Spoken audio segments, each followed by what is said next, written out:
Kirby Loupe here. Big win against Port Allen. And Coach, one thing I saw with you, Coach Sean Bradford, and yourself, y'all showed a lot of compassion on you played 15, 20 deep tonight. And y'all let y'all starters y'all took y'all starters out because the score could have got a little bit out of hand. And Sean did the same thing with his girls. That's showing a lot of sportsmanship with the Brusly Port Allen rival. Yeah, look, I mean, Coach, I was there for 10 years, and I know a lot of people in the community, I know a lot of people in the stands, but I have the ultimate respect for Coach Cynthia. The guy's a great coach. I know how hard he works. I know this has been a tough season for him, but in taking over, the seasons that they've had, the historic run that they've had. And so, it's we talked about once the kind of game had separated, trying to get to that 35-point mark so that we can get the clock running. But once we hit that 35-point mark, that was the plan the whole way: is get those guys out and let those young kids play. And we were able to get it halfway through the third. So we looking at the play. I had the 3 pointers and 4 for 14.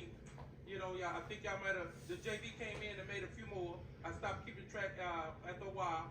But one thing you do have to work on right there. But Wesley's defense was phenomenal tonight, especially on the Fernandez kid. Block shots.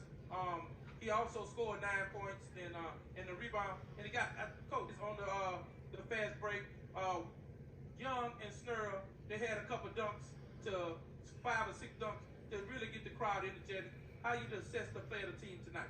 Look, we wanted to talk, we noticed when we walked in the gym when they were warming up, they were missing 3 kids. So that took us to another big emphasis of we wanted tempo to be multiplied to what we would normally play. We wanted to get deeper into that bench. We have a deep team. But with that, we don't want to be sloppy. We want to be able to move the ball, stay aggressive at the rim. Steve's a unique player, man. He shoots it incredibly well. Ooh, smooth. He's going a little cold the last 4 or 5 games. He's gotten frustrated with himself. I've just been telling him the last couple of games, like, just keep shooting it. You're going to come out of it. He's a really good shooter. But Steve sits down and puts his mind on playing defense. He has great footwork. He's strong. He's long.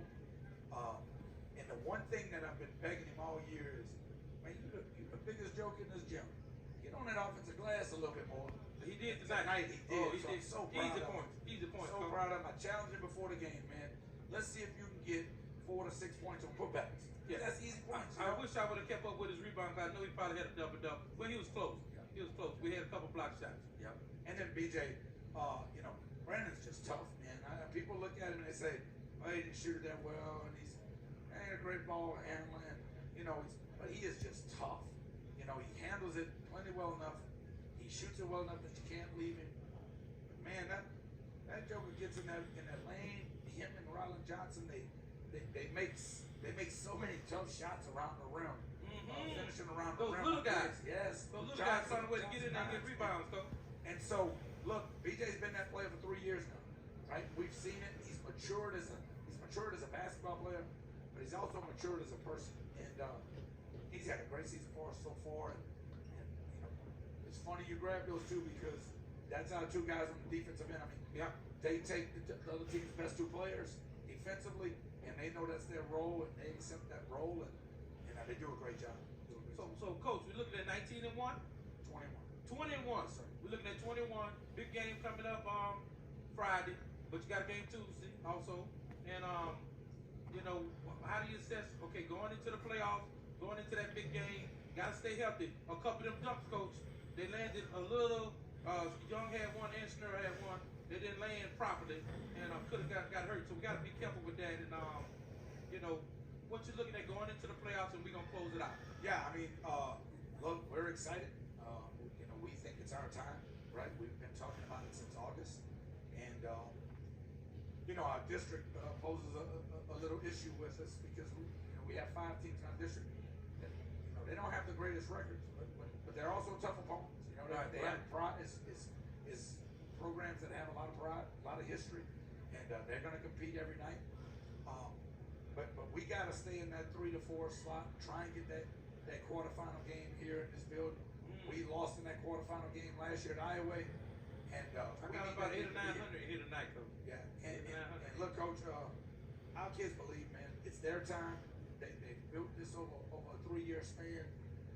All 5 of these starters have started every game on this campus. Whether they were the 6-man and played starter minutes or they were in the starting lineup, we've had a lot of experience, and they believe in themselves. You know, And one thing about making the playoffs, Fort Allen gonna be here to support you. Plaquemine came in here tonight. They came about 7 to 8 deep, so they scouting out for next Friday. And but that atmosphere when you go deep in the playoffs, you get a lot of your opponents. They become your supporters, and everybody want to see people on the west side do well. We wish you the best, Coach. Thank you very much for the interview. Thank you for having us. We look forward to coming again. I know you're working on some things for a game before the playoffs. We'll talk about that later. But we're pleased, and thank you very much for having us. Coach, thank y'all for being here, brother. Yes, sir. Take yes, care of sir. yourself. Best of